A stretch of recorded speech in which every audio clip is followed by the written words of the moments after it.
Hello hi എല്ലാവർക്കും സുമീസ് ക്രാഫ്റ്റിൻ്റെ പുതിയൊരു വീഡിയോയിലേക്ക് സ്വാഗതം. ഇന്ന് നമ്മൾ ചെയ്യുന്നത് വളരെ ബ്യൂട്ടിഫുൾ ആയിട്ടുള്ള ഒരു ഇയറിംഗ് ആണ്. അപ്പോൾ അതിന് വേണ്ടിയിട്ട് ഓറഞ്ച് കളർ കുന്തൻ സ്റ്റോണും ഓറഞ്ച് കളർ സ്റ്റോൺ ചെയിനുമാണ് എടുത്തിരിക്കുന്നത്. ഒരു കസ്റ്റമൈസേഷൻ ആയിരുന്നു. അപ്പോൾ അതിന് വേണ്ടി ഞാൻ സർക്കിൾ ഷേപ്പാണ് നമ്മുടെ ട്രാൻസ്പാരൻറ്റ് ഷീറ്റോ OSP ട്രാൻസ്പാരൻറ്റ് ഷീറ്റോ നിങ്ങൾക്ക് വാക്സ് ഷീറ്റോ എടുക്കാം. ഞാൻ വാക്സ് ഷീറ്റാണ് എടുത്തിട്ടുള്ളത്. അതിലേക്ക് സർക്കിളിൻ്റെ ഷേപ്പ് കൊടുത്തു. ആ ഷേപ്പിലാണ് ഞാൻ ആ ഒരു ഔട്ട്ലൈനിലാണ് ഞാൻ ആ ഗം അപ്ലൈ ചെയ്തതിന് ശേഷം ആ സ്റ്റോൺ ചെയിൻ ഫിക്സ് ചെയ്യുന്നത്. നമ്മൾ ഈ സ്റ്റോൺ ചെയിൻ ഫിക്സ് ചെയ്യുമ്പോൾ നമുക്ക് കറക്റ്റ് ഔട്ട്ലൈനിൽ ഇങ്ങനെ നോക്കി വെക്കാൻ കുറേ ബുദ്ധിമുട്ടായിരിക്കും. അപ്പോൾ നമ്മളതൊന്ന് ഔട്ട്ലൈൻ്റെ ഒരു ഇത് കൊടുത്തതിന് ശേഷം കട്ട് ചെയ്തതിന് ശേഷം നമ്മുടെ കൈ വെച്ചിട്ട് അല്ലെങ്കിൽ കൈ വയ്ക്കുന്നതിനേക്കാളും നല്ലത് നമ്മളെന്തെങ്കിലും ഷാർപ്പായിട്ടുള്ളത് നീഡിലോ എന്തെങ്കിലും വെച്ചിട്ട് അതിനെ ഒന്ന് അറേഞ്ച് ചെയ്തെടുക്കുന്നതായിരിക്കും. ഞാൻ അവസാനം കുറച്ച് ബുദ്ധിമുട്ടായപ്പോൾ എൻ്റെ കയ്യിലൊക്കെ ഗമ്മിരുന്നു. അതൊക്കെ ഒട്ടി വന്നതുകൊണ്ട് ഞാൻ കുഞ്ഞുങ്ങളുടെ ഒരു കളിപ്പാട്ടത്തിൻ്റെ ഒരു റൗണ്ട് ഷേപ്പൊക്കെ വെച്ച് അഡ്ജസ്റ്റ് ചെയ്താണ് അവസാനം അത് ആ ഷേപ്പിലോട്ട് കൊണ്ട് എത്തിച്ചത്. കാരണം നമ്മുടെ കയ്യിൽ ഗമ്മിൻ്റെ അംശം ഉണ്ടെങ്കിൽ എന്ത് ചെയ്യുന്നറിയാം, ഇതെല്ലാം ഇങ്ങനെ ഇളകി നമ്മളെ കയ്യിലേക്ക് ഒട്ടി പിടിക്കും. അപ്പോൾ നമ്മൾ ഒരു സൈഡിൽ ഒട്ടിച്ച് വയ്ക്കും, അടുത്ത സൈഡിൽ കൂടെ ഇളകി കയ്യിൽ വരും. ആ ഒരു അവസ്ഥയായിരുന്നു കേട്ടോ. അപ്പോൾ നമ്മൾ ചെയ്യുമ്പോൾ എപ്പോഴും ശ്രദ്ധിക്കുക, ഫസ്റ്റ് ഔട്ട്ലൈൻ കൊടുക്കണം. ഔട്ട്ലൈൻ കൊടുത്തിട്ട് വേണം അത് ചെയ്യാൻ. അപ്പോൾ കുറച്ച് എളുപ്പമായിരിക്കും നമുക്ക്. പിന്നെ നമുക്കൊരു ഐഡിയ നമ്മുടെ മനസ്സിൽ വേണം നമുക്ക് എങ്ങനെയാണ് ചെയ്യുന്നതെന്ന്. അപ്പോൾ അത് വെച്ച് ചെയ്യുമ്പോൾ കറക്റ്റായിട്ട് വരും. ഞാനിതുപോലെയൊക്കെ ആ ഒരു ഷേപ്പ് കിട്ടാൻ വേണ്ടിയിട്ട് ആ ഒരു കറക്റ്റ് നിൽക്കാത്തത് കൊണ്ട് ഞാനൊരു ടോയ്സിൻ്റെ ഒരു ഐസ്ക്രീമിൻ്റെ കോണിൽ വെച്ചൊക്കെ ഞാൻ ശരിയാക്കി എടുത്തു. അതിനുശേഷം ഞാൻ ഒരു സൈഡ് ഒരു ലെയറായിട്ട് ഞാൻ ഒരു ഹാഫ് ഒരു മൂണിൻ്റെ ഷേപ്പിൽ ഞാൻ നമ്മുടെ കുന്തൻ സ്റ്റോൺ കൊടുത്തു. ഓറഞ്ച് കളർ കുന്തൻ സ്റ്റോൺ തന്നെയാണ് എടുത്തിരിക്കുന്നത്. അപ്പോൾ അത് ഒരു ലെയർ കൊടുത്തു. അത് ഇതെല്ലാം ഒന്ന് ഗം അപ്ലൈ ചെയ്തതിന് ശേഷം അതെല്ലാം നമ്മളവിടെ വെച്ചതിന് ശേഷം ഒന്ന് പ്രസ് ചെയ്ത് കൊടുക്കുക. ചെയ്യുമ്പോൾ പ്രസ് ചെയ്ത് പോയി കഴിഞ്ഞാൽ കുഴപ്പമില്ല, കാരണം നന്നായിട്ട് ഫിക്സ് ആയിരിക്കും. അല്ലെങ്കിൽ ഇത് സ്റ്റോൺസ് ഇളകി വരും ചിലപ്പോൾ.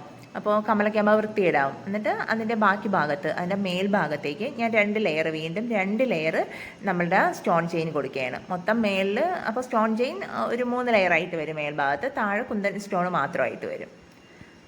അപ്പോൾ അത് ഇങ്ങനെ കട്ട് ചെയ്ത് ഒട്ടിച്ചാൽ മാത്രം മതി. നമുക്ക് അതേ ഷേപ്പിലെടുത്ത് കട്ട് ചെയ്ത് വെച്ചിട്ട് മെഷർമെൻറ്റ് ചെയ്യാം. പക്ഷേ അത് കുറച്ച് ബുദ്ധിമുട്ടായതുകൊണ്ട് ഞാൻ ഒട്ടിച്ചതിന് ശേഷം കട്ട് ചെയ്ത് മാറ്റിയാൽ പതിവ് കേട്ടോ.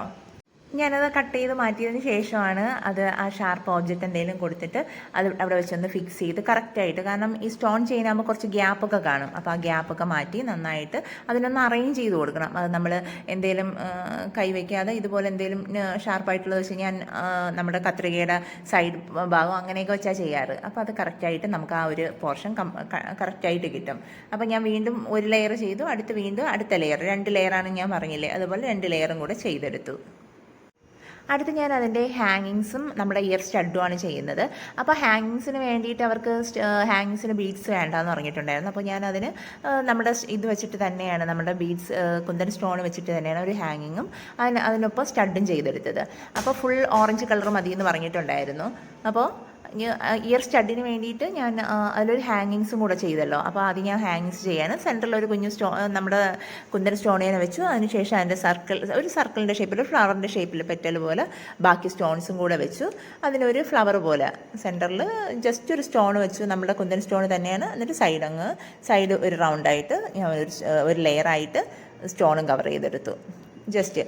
അപ്പോൾ അതിൻ്റെ ഒപ്പം തന്നെ അടുത്ത് ഞാൻ സ്റ്റഡ് ചെയ്യാനായിട്ട് സെൻറ്ററിലൊരു സ്റ്റോൺ കൊടുത്തു. അതിനുശേഷം അതിൻ്റെ ഒരു ലെയർ, അത് കുറച്ചൊരു ബുദ്ധിമുട്ടാണ്, കാരണം ചെറിയൊരു പോർഷൻ നമുക്ക് സ്റ്റോൺ ചെയിൻ വെച്ച് കവർ ചെയ്തെടുക്കണം.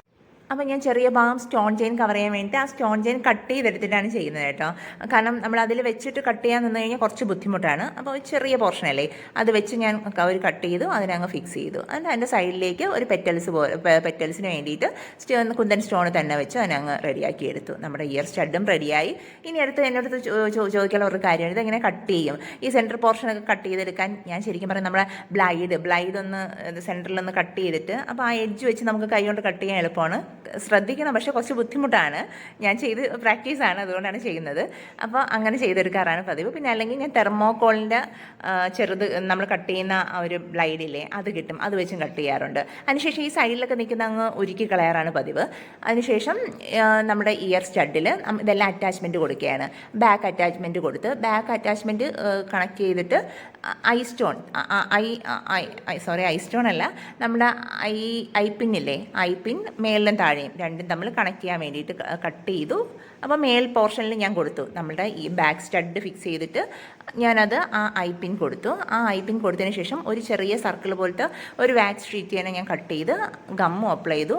ആ ബാക്ക് പോർഷൻ ഒട്ടിച്ചു വെച്ചു. അങ്ങനെ ഒട്ടിച്ച് കഴിഞ്ഞാൽ ആ ബാക്കിൽ നിന്ന് പിന്നെ നമ്മുടെ സ്റ്റഡും ഐ പിന്നൊന്നും ഇളകാതെ നല്ല കറക്റ്റായിട്ട് തന്നെ, പെർഫെക്റ്റ് ആയിട്ട് തന്നെ നല്ല ഫിനിഷിങ്ങോടെ ഇരിക്കാറുണ്ട്. അതിന് ശേഷമാണ് ഞാൻ അടുത്ത് നമ്മളുടെ ഹാങ്ങിങ്സുകൾ തമ്മിൽ അറ്റാച്ച് ചെയ്തത്. ഇനി ആ സെൻറ്ററിലുള്ള ഹാങ്ങിങ്സും കൂടെ 2 ഐ പിന്നുകൾ തമ്മിൽ ക്ലബ് ചെയ്ത് യോജിപ്പിച്ചു. ശരിക്കും പറഞ്ഞാൽ നമുക്ക് ഈ ഇയർ റിങ്സ് ഒക്കെ സ്വന്തമായിട്ട് ചെയ്തെടുക്കുന്നത് വളരെ എളുപ്പമാണ് കേട്ടോ. ഡിഫറെൻറ്റ് വെറൈറ്റീസിലൊക്കെ നമുക്ക് ചെയ്തെടുക്കാം. അപ്പോൾ നിങ്ങൾ ചെയ്യാൻ ശ്രമിക്കണം. അപ്പോൾ പുതിയൊരു വീഡിയോയുമായിട്ട് ഇനി വീണ്ടും കാണുന്നവരെ എല്ലാവർക്കും ബൈ.